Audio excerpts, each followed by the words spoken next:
اعوذ باللہ من الشیطان الرجیم بسم اللہ الرحمن الرحیم۔ ہم ہر نماز میں یہ جو دعا کرتے ہیں کہ اہدنا الصراط المستقیم، اے اللہ ہدایت دے ہمیں صراط مستقیم کی طرف۔ تو سوال یہ ہے کہ یہ صراط مستقیم کیا ہے اور یہ کون سا راستہ ہے؟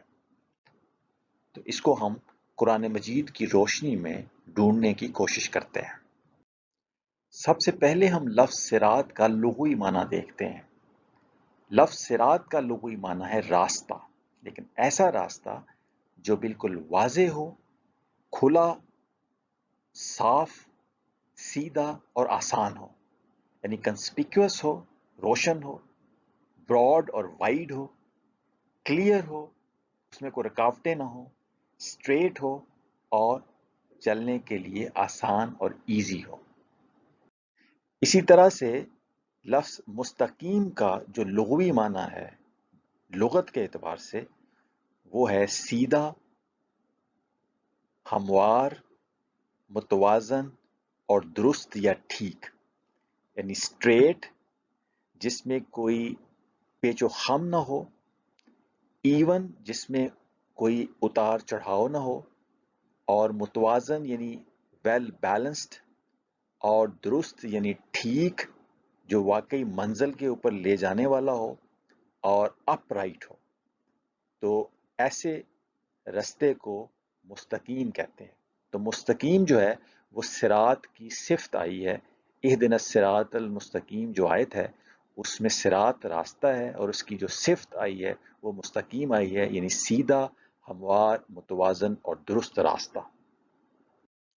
اب ہم دیکھتے ہیں کہ قرآن مجید کی روشنی میں صراط مستقیم کون سا راستہ ہے۔ سورت آل عمران کی آیت نمبر 51 میں آیا ہے کہ ان اللہ، بے شک اللہ، ربی، رب ہے میرا، و ربکم، اور رب ہے تم سب کا، فاعبدوہ، پس تم عبادت کرو اس کی، ھذا صراط مستقیم، یہ ہے صراط مستقیم۔ یہی آیت دوبارہ صورت مریم میں آئی ہے اور اس کا نمبر ہے 36۔ وہاں پہ پھر ارشاد ہوا کہ وَإِنَّ اللَّهَ رَبِّي وَرَبُّكُمْ، اور بے شک اللہ رب ہے میرا اور رب ہے تم سب کا، فَاعْبُدُوهُ، پس تم عبادت کرو اس کی، ھذا صراط مستقیم، یہ ہے صراط مستقیم۔ اسی طرح سے سورۃ الزخرف کی 64ویں آیت میں پھر آیا کہ ان اللہ، بے شک اللہ، ہوا ربی و ربکم، وہی ہے رب میرا اور رب تم سب کا، فاعبدوہ، پس عبادت کرو اس کی، ھذا صراط مستقیم، یہ ہے صراط مستقیم۔ تو 3 دفعہ قرآن مجید میں یہ بات آئی ہے کہ اللہ کی عبادت ہی صراط مستقیم ہے۔ اب سوال یہ ہے کہ عبادت کیا چیز ہے؟ عربی زبان میں عبادت کا لفظ بڑا جامع لفظ ہے۔ اس کا معنی پرستش بھی ہے، بندگی بھی ہے، غلامی بھی ہے، محکومی بھی ہے، اور عجز و انکساری کے ساتھ فرما برداری بھی ہے، یعنی worship, service, servitude, obedience with submissiveness۔ تو بتوں کی تو صرف پرستش ہو سکتی ہے، کیونکہ بت کوئی حکم بھی نہیں دیتے، کوئی ہدایت نہیں دیتے، کوئی کتاب بھی نازل نہیں کرتے۔ لیکن اللہ تعالیٰ نے اپنی کتاب بھی نازل کی ہوئی ہے، احکامات بھی اس میں دیے ہوئے ہیں، ہدایات بھی دیے ہوئے ہیں۔ تو اللہ تعالیٰ کی عبادت سے مراد صرف پرستش نہیں، بلکہ اس کی کتاب میں دی ہوئی جو ہدایات ہیں، عجز و انکساری کے ساتھ اس کی فرما برداری جو ہے وہ بھی عبادت کے مفہوم میں شامل ہے۔ تو اللہ کے احکام کے مطابق زندگی گزارنے کا نام ہے عبادت، جس کا ایک پارٹ پرستش تو ہو سکتا ہے، لیکن مکمل طور پہ پوری کی پوری زندگی اللہ کے احکامات کے مطابق عجز و انکساری سے گزارنے کو عبادت کہتے ہیں، کیونکہ لفظ عبد کا لغوی معنی ہوتا ہے محکوم یا غلام۔ تو جس طرح ایک غلام اپنے آقا کے ہر حکم کی تعمیل کرتا ہے، اس طریقے سے ایک عبد جو ہے وہ اپنے آقا کی ہر حکم کی تعمیل کرتا ہے۔ اسی چیز کو واضح کیا گیا ہے سورۃ الزخرف کی آیت نمبر 43 میں۔ وہاں نبی کریم صلی اللہ علیہ وآلہ وسلم سے کہا گیا ہے کہ فَاسْتَمْسِكْ، پس مضبوطی سے تھام لیجئے، تمسک کر لیجئے، بِالَّذِي أُوحِیَ إِلَيْکَ، اس سے جو وحی کی گئی ہے آپ کی طرف۔ اے نبی صلی اللہ علیہ وسلم، آپ کی طرف جو وحی کی گئی ہے اس کو آپ مضبوطی سے تھام لیجئے، اِنَّکَ عَلیٰ صراط مستقیم، تو بے شک آپ صراط مستقیم پر ہیں۔ یعنی وحی کو مضبوطی سے تھامنے کو لنک کیا گیا ہے صراط مستقیم کے ساتھ۔ تو اس وحی میں تو اللہ تعالیٰ کی ساری ہدایت ہے اور سارے احکامات ہیں۔ تو اللہ تعالیٰ کی ساری وحی اور اس کے احکامات کو تھام لینا اور اس کے مطابق زندگی گزارنا، یہ عبادت کے جامع مفہوم میں آ جاتا ہے، بندگی میں، غلامی میں۔ تو اسی سورت کی آیت نمبر 61 میں کہا گیا، نبی صلی اللہ علیہ وسلم کے طرف سے کہلوایا گیا کہ وَاتَّبِعُونِی، اور اتباع کرو میرا، یعنی میرے نقش قدم پر چلو، ھذا صراط مستقیم، یہ ہے صراط مستقیم۔ یعنی نبی کریم صلی اللہ علیہ وسلم نے وحی کو مضبوطی سے تھاما ہوا ہے اور وہ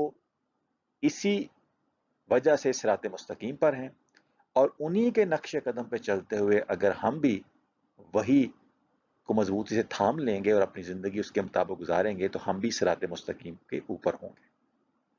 اب یہاں تک ساری باتیں جو ہیں وہ ایبسٹریکٹ ہیں۔ اب اسی ایبسٹریکٹ کو کنکریٹ فارم میں سمجھانے کے لیے اللہ تعالیٰ نے بتایا سورۃ الفاتحہ میں کہ صراط مستقیم کن لوگوں کا رستہ ہے۔ تو اہدنا الصراط المستقیم صراط الذین انعمت علیہم، کہ یہ وہ راستہ ہے ان لوگوں کا جن پر اے اللہ تو نے اپنا انعام کیا۔ اب یہ ماضی میں تاریخ میں کوئی قومیں گزر گئی ہیں جن کے اوپر اسی دنیا میں انعام ہوا۔ اب دیکھنا ہے کہ وہ کون سی قومیں تھیں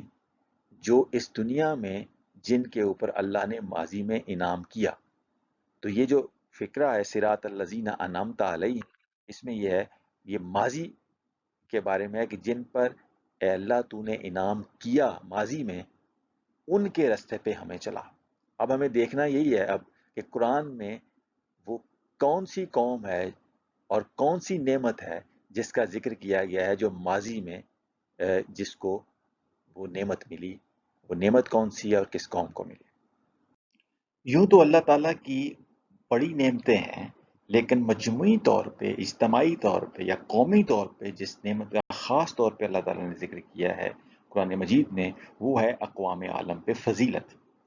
چنانچہ سورۃ البقرہ کی 47ویں آیت میں اللہ تعالیٰ نے فرمایا کہ یا بنی اسرائیل اذکروا نعمتی التی انعمت علیکم وانی فضلتکم علی العالمین،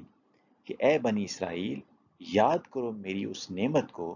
جو میں نے تمہیں انعام کی، اور بے شک میں نے فضیلت دی تمہیں اقوام عالم پر یا عالمین پر۔ یعنی اقوام عالم پہ جو فضیلت ہے اس کو اللہ تعالیٰ نے اپنی نعمت کہا ہے۔ تو ایک وقت تھا کہ جب یہ بنی اسرائیل کی قوم جو تھی یہ مصر کے بادشاہوں کی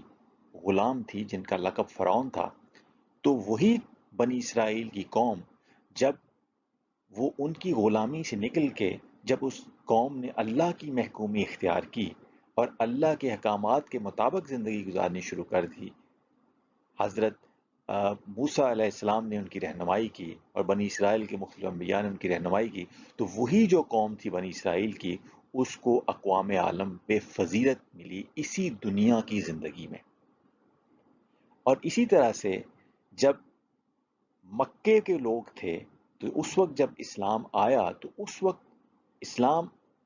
آنے سے پہلے مکے کے لوگوں کی پوری اقوام عالم میں کوئی حیثیت نہیں تھی، جبکہ اسی دور میں ایک پرشین امپائر تھی، ایک رومن امپائر تھی، دو سپر پاورز تھیں۔ لیکن جیسے ہی مکہ کے لوگوں نے اسلام قبول کیا اور آہستہ آہستہ سے نبی کریم صلی اللہ علیہ وسلم کی رہنمائی میں اللہ تعالیٰ کی جو ہدایت تھی اس کے مطابق انہوں نے اپنی زندگی گزارنی شروع کر دی، اس کے مطابق اپنا نظام قائم کر دیا،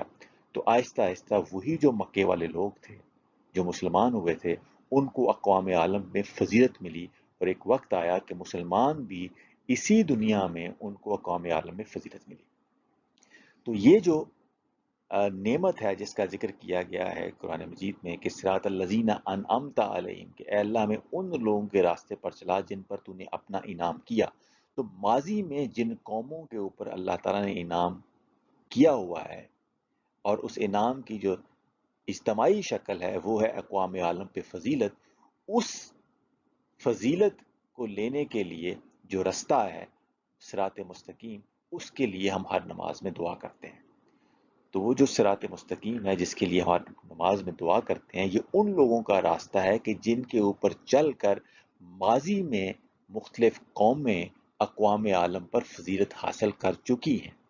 تو یہ صراط مستقیم وہ رستہ نہیں ہے صرف کہ جس کا مرنے کے بعد ہی فائدہ ہونا ہے، بلکہ اس دنیا کی زندگی میں بھی جو قومیں اس صراط مستقیم پر چلیں گی تو ان کو اس دنیا میں بھی اقوام عالم پہ فضیلت حاصل ہوگی، جیسا کہ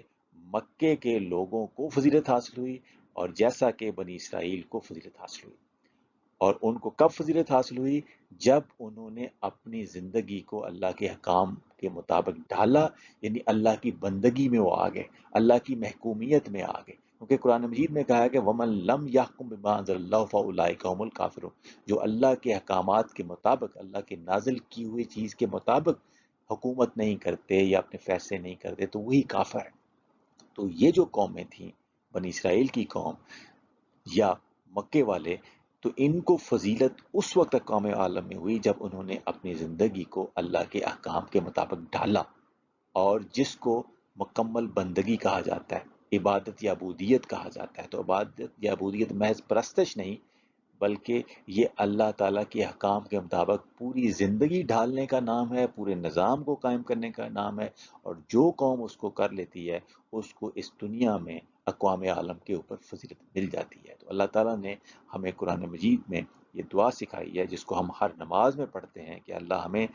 صراط مستقیم دکھا، اور یہ ان لوگوں کا راستہ ہے جن پر ماضی میں اللہ تو نے اپنا انعام کیا، اور انعام کی صورت جو اللہ تعالیٰ نے بتائی ہے وہ یہ بتائی ہے اقوام عالم پر فضیلت۔ تو اللہ تعالیٰ ہمیں اس صراط مستقیم کو قرآن مجید سے سمجھنے کی توفیق عطا فرمائے، اور اس کے اوپر چل کر اقوام عالم پہ فضیلت جو ہے وہ لینے کی توفیق عطا فرمائے۔ وما علینا الا البلاغ المبین۔